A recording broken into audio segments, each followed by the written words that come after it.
Hello, good morning, good afternoon, good evening. तो आज हम लोग बात करने वाले हैं टेक्निक्स ऑफ कम्युनिकेशन स्किल्स के 5वें क्लास के ऊपर। 4 क्लास हम लोग को ऑलरेडी हो चुका है, जिसमें ऑलरेडी हम लोग बात कर चुके हैं बेसिक्स ऑफ इफेक्टिव कम्युनिकेशन के ऊपर, mastering body language and non verbal cues के ऊपर, बिल्डिंग स्ट्रॉन्ग स्पीकिंग स्किल्स के ऊपर एंड राइटिंग स्किल्स के ऊपर आखिरी क्लास में बात कर चुके हैं। आज के क्लास में जो 5वां क्लास है, इसमें हम लोग बात करने वाले हैं active listening and critical thinking के ऊपर। Active listening and critical thinking के ऊपर कि कैसे इसको कम्युनिकेशन में इंटीग्रेट करते हैं, ये हम लोग बात करने जा रहे हैं। मेक श्योर करिए कि आपका जो 4 क्लास में एक्शन प्लान दिया गया था, जो एक्शन स्टेप्स दिया गया था, आप उसको अच्छे से फॉलो कर रहे हैं। वैसे आज का ये क्लास शॉर्ट है, टू दी पॉइंट है, एकदम क्रिस्प टू दी पॉइंट है। तो पूरा स्क्रीन पे नजर बना के रखिए, पेन एंड पेपर के साथ बहुत सा नोट्स को केवल कलेक्ट करते जाइए, लिखते जाइए, लिखते जाइए। Okay, let's start. आज का जो क्लास है, इसका गोल है डेवलप करना है deep listening and analytical skills. ये है बेसिकली इस क्लास का गोल। तो हमेशा की तरह अब आ जाते हैं हम लोग अपने कॉन्सेप्ट्स के ऊपर। कॉन्सेप्ट्स क्या है, तो let's start one by one. आज के बाद जो नेक्स्ट क्लास होने वाला है, एज यू नो कि वो थर्सडे को होगा। एंड थर्सडे को हम लोग अगला कॉन्सेप्ट के ऊपर भी बात करने वाले हैं, प्लस आपको हम कुछ क्वेश्चन आंसर भी लेने वाले हैं। ओके, तो आज के कॉन्सेप्ट पे पहले आते हैं। सबसे पहला कि डिफरेंस है। सुनने को इंग्लिश में बहुत से शब्दों से कहा जाता है, बहुत से शब्दों से इसको पुकारा जाता है, लेकिन दो सबसे ज्यादा पॉपुलर वर्ड है, वो है हियरिंग एंड दूसरा है लिसनिंग। हियरिंग में और लिसनिंग में फर्क है। हम यहाँ पे लिसनिंग के ऊपर बात कर रहे हैं, हियरिंग पे नहीं। तो दिमाग में क्वेश्चन बन सकता है, तो फर्क क्या है दोनों में? दोनों में फर्क क्या है, बताते हैं। बताते हैं से ज्यादा पूछते हैं। पेपर पे कहीं लिख लो, ये तुम्हारा होमवर्क है कि ये आपको पता करके लाना। बेसिकली अगर तुम लोग डिक्शनरी में जाओगे और ये मीनिंग निकालोगे, तो बहुत आसानी से तुमको दोनों का बीच का फर्क मालूम चल जाएगा। तो इस डिफरेंस को हम नेक्स्ट क्लास में पूछने वाले हैं तुमसे। अभी नीचे चैट बॉक्स में कुछ नहीं करना है, नेक्स्ट क्लास में हम पूछने वाले हैं हियरिंग एंड लिसनिंग के बीच के डिफरेंस को। और ये पूरा क्लास लिसनिंग के ऊपर होने वाला, लिसनिंग के ऊपर बेस्ड है। लिसनिंग कैसे करते हैं, ठीक है। बेसिकली होमवर्क है पहला पॉइंट। दूसरा, हम बात कर रहे हैं जब आप का कॉन्वर्सेशन हो रहा है, जब आप किसी से भी बातचीत कर रहे हैं, ध्यान से सुनो। जब तुम्हारा बातचीत किसी से हो रहा है, ठीक है, और सामने वाला भी बोल रहा है, सामने वाला कुछ सुना रहा है, सामने वाला कुछ बोल रहा है, सामने वाला अपना बोल रहा है, सामने वाला डायलॉग झाड़ रहा है, सामने वाला ज्ञान झाड़ रहा है, सामने वाला कुछ बोल रहा है, सामने वाला कुछ बोल रहा है, सामने वाला जब भी बोल रहा होता है ना, तो समझ लेना ये एक बहुत अच्छा स्टेज है। जब सामने वाला बोल रहा होता है, तो ये एक अच्छा स्टेज है कि अब तुम उसके साथ अपना कनेक्शन को बिल्ड कर सकते हो। जब सामने वाला कुछ बोल रहा होता है, तो तुम क्या हो गया, लिसनर। तो लिसनर को ये अपॉर्चुनिटी मिलता है कि वो स्पीकर के साथ रिलेशन को बॉन्ड, नो, रिलेशन को अच्छे से बना सकता है। कैसे? तो रिलेशन को कैसे बनाना है, बीइंग अ लिसनर, वो बताने जा रहे हैं। तो जब सामने वाला कुछ बोल रहा है ना, तो तुम्हारा काम है उसको पैराफ्रेजिंग करना एंड मिररिंग करना। क्या करना है? पैराफ्रेजिंग करना है एंड मिररिंग करना है। मतलब उसी के बातों को दोहराना है अलग तरीके से पैराफ्रेज करना। एंड मिररिंग का मतलब हो गया उसके बातों को एज इट इज बोल देना। ये करना होता है आपको बीच बीच में। एक अच्छा अगर आप चाहते हैं लिसनर बनना, एक अच्छा अगर आप चाहते हैं सामने वाले के साथ बॉन्डेज को बिल्ड करना, तो पहले आपको अच्छा लिसनर बनना पड़ेगा। और अच्छा लिसनर के पास ये गुण होता है जिसको पैराफ्रेजिंग करने आता है। Reflect what was heard to confirm understanding. ठीक है। पैराफ्रेजिंग का मतलब हो गया कोई भी कुछ बोला, उस चीज को दूसरे तरीके से बोलना। समझो, आज गर्मी बहुत पड़ रहा ना। अब तुम्हारा ओपिनियन भले कुछ भी है, दूसरा ओपिनियन भी है, लेकिन तुमको उसी के ओपिनियन को एक्सेप्ट करना होता है। एक अच्छा लिसनर वो है जो सामने वाले के ओपिनियन को एक बार तो हाँ भर ही दे। बहुत गर्मी पड़ रहा नहीं, हाँ थोड़ा सा भी ना बारिश होने का जरूरत है। इसको कहते हैं पैराफ्रेजिंग करना। बारिश होने का जरूरत है, क्यों जरूरत है? क्योंकि गर्मी पड़ गया। मतलब गर्मी पड़ गया, उसी का बातों को हम दोहरा रहे हैं लेकिन अलग वर्ड्स में दोहरा रहे हैं। इसको कहते हैं पैराफ्रेजिंग करना। जब आप पैराफ्रेजिंग करते हैं तो सामने वाला को ऐसा लगता है कि आप उसके बातों को बहुत डिटेल में आप समझ रहे हैं, बहुत डिटेल में। और एक खास बात, जब आप किसी के बातों को डिटेल में समझते हैं, जब आप किसी के बातों को दिल से समझते हैं, तो आप सामने वाले के दिल में अपना घर बना देते हैं। एक अच्छा लिसनर को मालूम है कि लोगों के दिल में स्पेस कैसे बनाते हैं। ठीक है। जब भी कोई कुछ भी बोले, हमेशा पैराफ्रेजिंग किया करो। पैराफ्रेजिंग का मतलब उसी के बातों को, उसी के मीनिंग को अपने शब्दों में बना के बोलो। पैराफ्रेजिंग कहते हैं सामने वाले के मीनिंग को अपने शब्दों में बोलेंगे, पैराफ्रेजिंग। और मिररिंग का मतलब उसी के शब्दों को केवल हम रिपीट करेंगे। योग्य मिररिंग। क्लियर है? Yes sir. मालूम है, अभी जो पॉलिटिकल है, जो पॉलिटिक्स है ना, देश का पॉलिटिक्स सबसे गंदा है। तुम्हारा होना चाहिए। हाँ, अभी हम देख रहे हैं ना पॉलिटिक्स। कुछ भी ऐसा हरकत करो जिससे सामने वाले की लाइन को तुम बोल रहे हो, सामने वाले के फीलिंग को तुम बोल रहे हो, दिल में बस जाएगा तुम उसका। और एक खास बात यहाँ पे हम एक सजेशन तुमको देते हैं।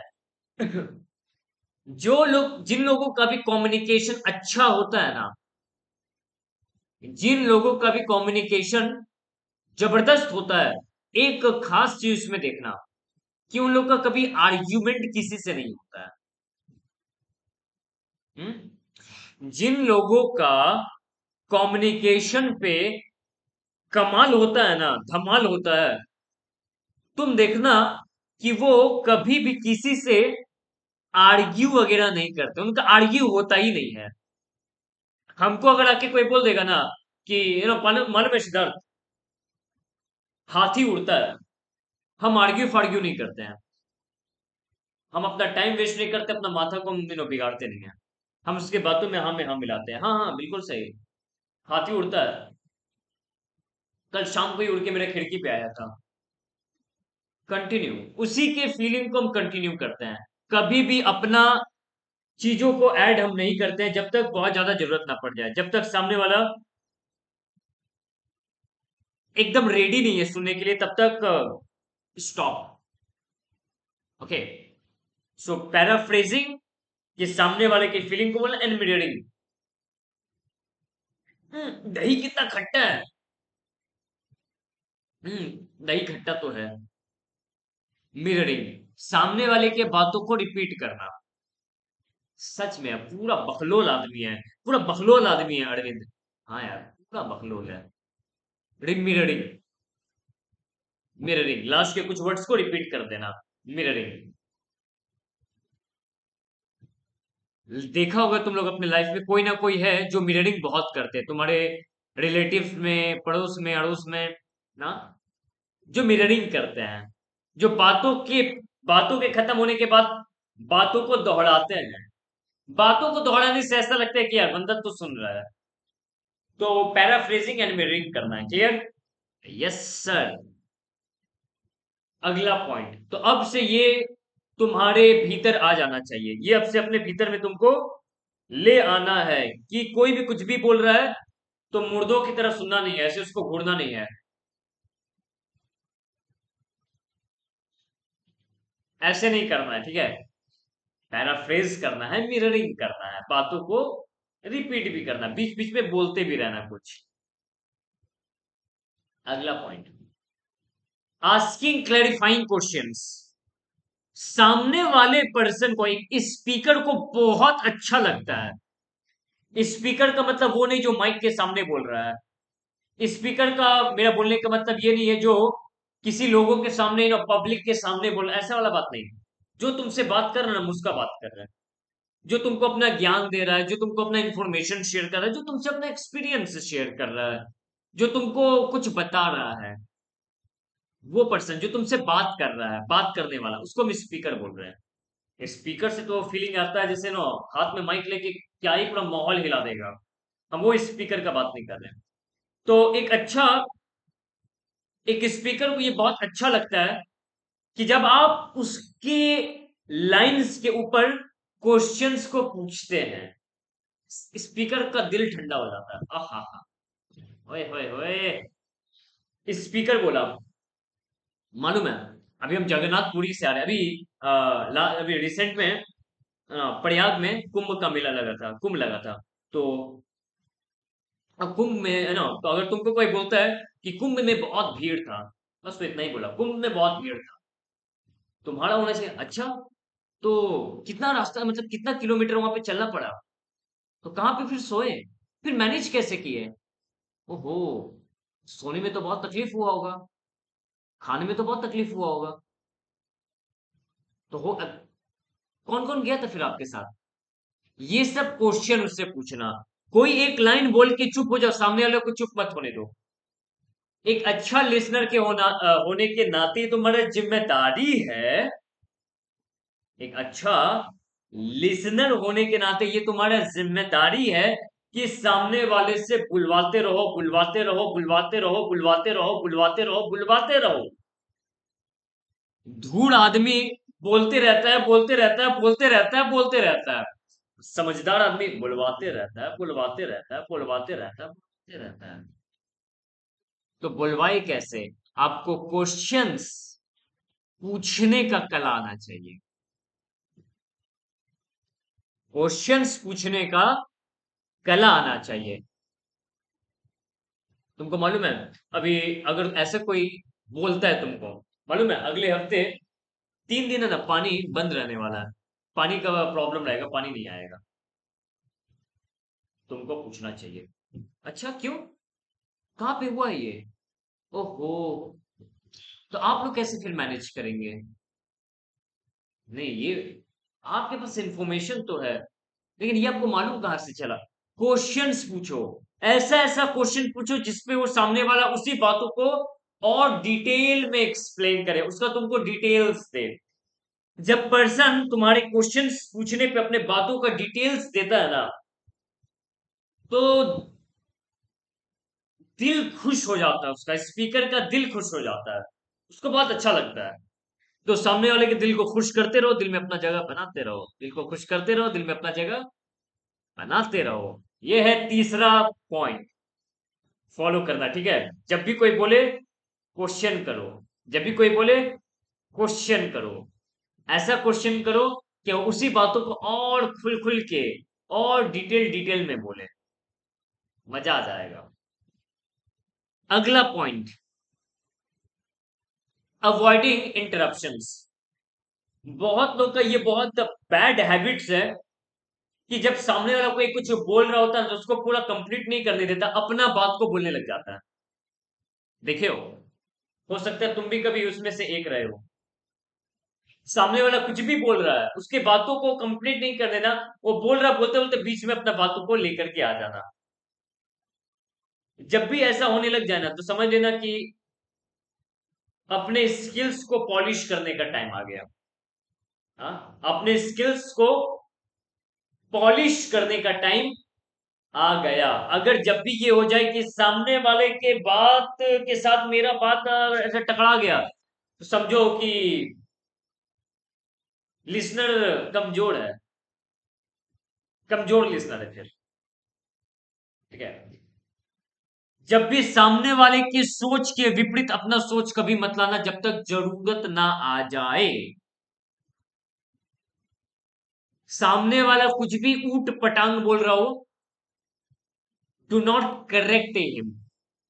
दोबारा बोल रहे हैं, सामने वाला कितना ही ऊट पटांग क्यों ना बोल रहा हो, do not correct him, connect him, connect him, do not correct him. सामने वाले को पूरा फिनिश करने दो और तुम आराम से सुनो ना, आराम से सुनो, बोलने दो, सामने वाले को बोलने दो, बोलने दो, बोलने दो, सामने वाले को बोलने दो और तुम सिर्फ सुनो, बीच में नहीं आने का, बीच में घुसना नहीं है तुम। क्लियर? पांचवा point, reading between the lines. Reading between the lines का मतलब होता है कि उस बातों को समझना जो अभी तक बोला ही नहीं, उन सारे बातों को समझना जो वो शब्दों से एक्सप्रेस नहीं किया है। इसका मतलब हो गया कि उसके इंटेंशन को समझना, उसके इंटेंशन को समझना, उनके बॉडी लैंग्वेज से उनके फीलिंग्स को समझना, इसको कहते हैं रीडिंग बिटवीन द लाइंस। लाइनों के बीच कुछ छुपा हुआ बात है जो बोल नहीं रहा, वो सुनना है, वो समझना है, वो समझना है। एग्जाम्पल देते हैं, भाई, मेरा घर में है ना, थोड़ा सा प्रॉब्लम चल रहा है। अ, अभी सैलरी भी हम लोग का खत्म हो गया और घर में भी समस्या चल रहा है।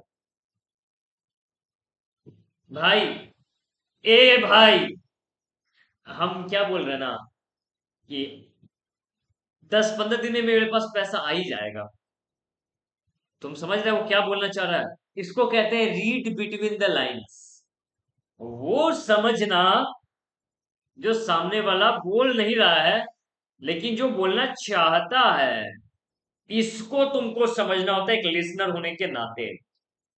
लिसनर होने के नाते तुमको उसकी फीलिंग्स को समझना है।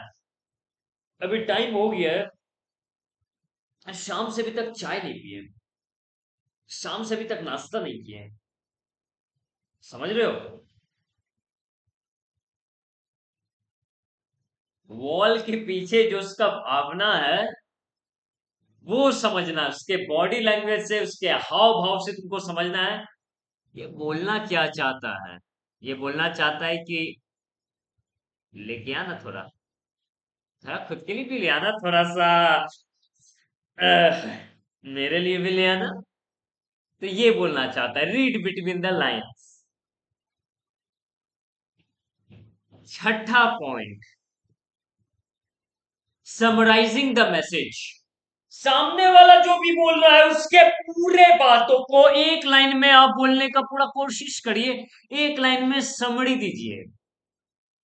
इसको कहते हैं कि वो जितना भी बड़ा बड़ा लंबा चौड़ा पैराग्राफ दिया ना उसको 1 से 1.5 लाइन में बोल देना। सामने वाला किसी के ऊपर अपना भड़ास निकाल रहा है, हाँ, इससे घटिया लड़का ना हम कभी अपना लाइफ में नहीं देखे हैं। मालूम है क्या किया है, मालूम है क्या किया है, पूरा लंबा चौड़ा वो पैराग्राफ दिया है, लास्ट में पूरा हो जाने के बाद मालूम नहीं था इतना ऐसा आदमी है वो, एकदम नहीं मालूम था हमको, अरे बाप रे। ऐसे करके समरी करके खत्म कर देना। जब भी बात हो, बात होने के बाद जब उठो तो तुम लोग का सोच बेसिकली, क्योंकि तुम लिसनर है, हाँ, तो लिसनर होने के नाते ये तुम्हारा जिम्मेदारी है कि तुम इसके सोच के साथ हाँ में हाँ मिला के ही उठो। भले उसके बातों को एक्सेप्ट करो ना करो, वो देखने का बात है, फिर सोचने का बात है। भले अंदर मत घुसने देना उसके बातों को, अगर इतना बकवास बात बोल रहा है, लेकिन हाँ, इसके सोच के साथ तालमेल करके ही उठना, रिलेशन अच्छा रहता है।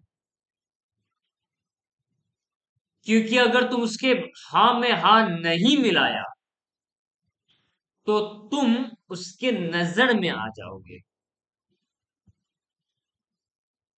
एग्री कर रहे हो? अगर सामने वाले के हाँ में हाँ तुम नहीं मिलाया तो तुम उसके नजर में आ जाओगे। काय को नजर में आना? हाँ में हाँ मिला देंगे, उसके बातों के एक लाइन में बोल देंगे, बस इतना कर लेना। ये है छठा पॉइंट। अब आते हैं हम लोग अपने 7वें नंबर पॉइंट पे, जो कि है इम्पैथिक लिसनिंग। ठीक है, कि अगर सामने वाला जिस इमोशन में बोल रहा है, जिस फीलिंग में बोल रहा है, उस फीलिंग में तुमको सुनना है। सामने वाला बोल रहा है, ए तुमको मालूम है, तुमको मालूम है, अब मेरा रिजल्ट निकल गया, 3 पेपर में हम सोचे थे सप्ली, एक में सप्ली नहीं लगा, इसका 2 में लग गया, उसका 3 में लग गया, मैं एक में नहीं लगा। तो सामने सुनने वाला बिंग, जैसे तुम, अगर तुम सुन रहे हो तो तुम्हारा एक्साइटमेंट तुमको भी आ जाना चाहिए। इमोशंस को मैच करना तुम्हारा ड्यूटी है। एक अच्छा लिसनर होने के नाते तुम्हारा जिम्मेदारी है कि उसके इमोशन को मैच करना। ठीक है, इमोशंस को मैच करना। सामने वाला बहुत सैड हो गया, किस्मत ही खराब है मेरा। बस,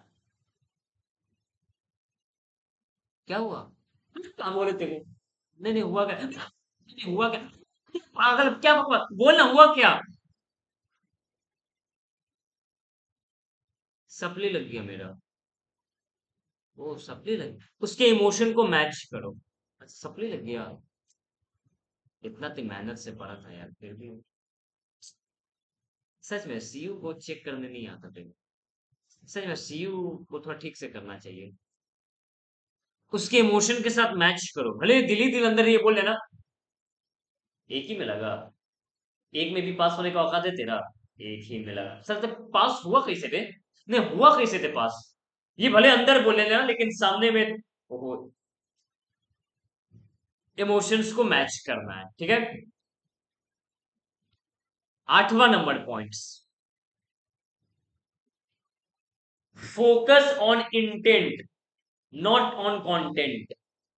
दोबारा बोलते हैं, फोकस ऑन इंटेंट, इंटेंट मतलब इंटेंशन पे, नॉट वर्ड्स। उसके शब्दों को मत पकड़ो, उसके इंटेंशन को पकड़ो, क्या बोलना चाहता है।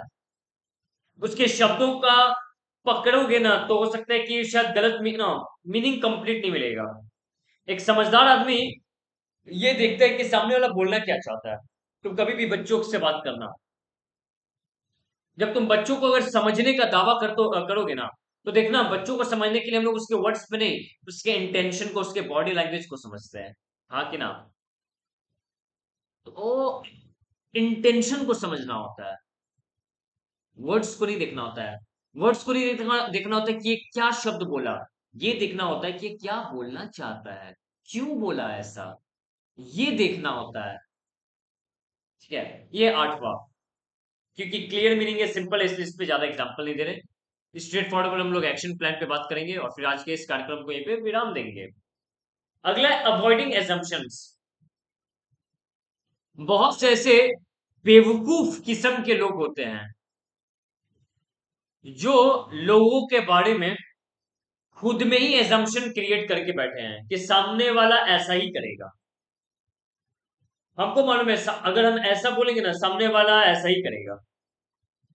हमको मालूम है कि उसका क्या रिप्लाई आएगा, हमको मालूम है वो यही रिप्लाई करेगा। हमको मालूम है ना, अगर हम उसको बोलेंगे कहीं चलने के लिए तो वो क्या बोलेगा, हमको मालूम है वो नहीं चलेगा। अपने मन से ही ये सोच लेना कि सामने वाला क्या करेगा, क्या बोलेगा, क्या सोचेगा, क्या करेगा।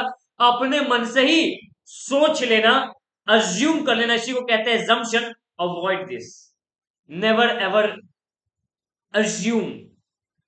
हमेशा सामने वाले से जाकर के क्लियर करो, कॉन्वर्सेशन को क्लियर करो। जो पर्सन सिर्फ इतना सा बात समझ लेना कि हम अज्यूम नहीं करेंगे, सामने वाले से पूछ लेंगे डायरेक्टली या फिर इनडायरेक्ट, 80% रिलेशंस बच जाएगा। 80% कंफ्यूजन खत्म हो जाएगा। 80% मिसअंडरस्टैंडिंग का जगह ही नहीं बचेगा अगर सामने वाला अपना सोचने के जगह जा करके क्लियर कट बात करना शुरू कर देना। 80% मिसकंसेप्शन ही हट जाएगा। यह है 90वां पॉइंट। और आज का आखिरी पॉइंट है 10वां, कि active response, offer relevant thoughtful responses. मतलब सामने वाला जब कुछ बोल रहा है तो बकलोल की तरह खाली देखना नहीं होता है, नॉडिंग करिए, एक्टिवली नॉडिंग करिए। अच्छा, ओ, सामने वाला बोल रहा है, अच्छा, फिर ओ, हम्म, इस तरीके से बीच बीच में रिस्पॉन्स करते रहिए। सामने वालों को ये सिग्नल मतलब ये मालूम चलते रहता है कि सामने हम जिंदा आदमी से बात कर रहे हैं, इसको फील करवाते रहो।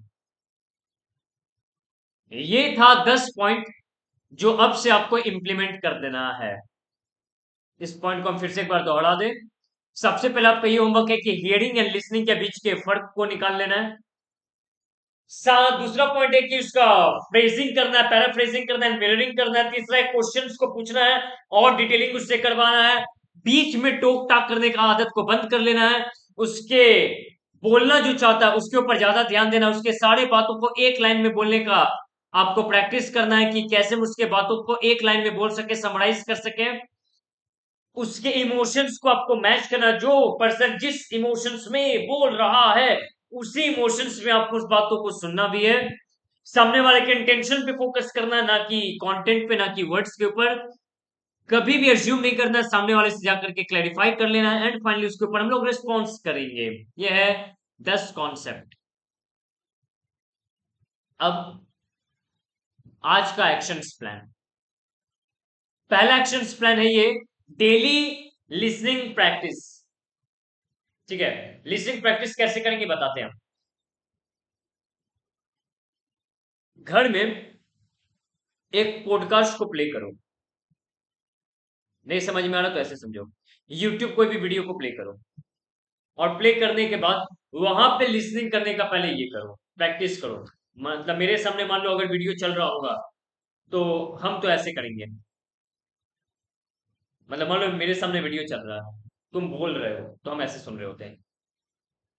मतलब मान लो पेन पेपर से नहीं है, ऐसे ही खाली सुन रहे हो तो हम ऐसे सुन रहे होते हैं। हम्म, अच्छा, वाह, ऐसे सुनना होता है, नॉडिंग करते हुए। दूसरा, और ऑफ कोर्स लास्ट में समराइज भी करना है। Summarise conversation, practice summarising 2 to 3 conversation daily.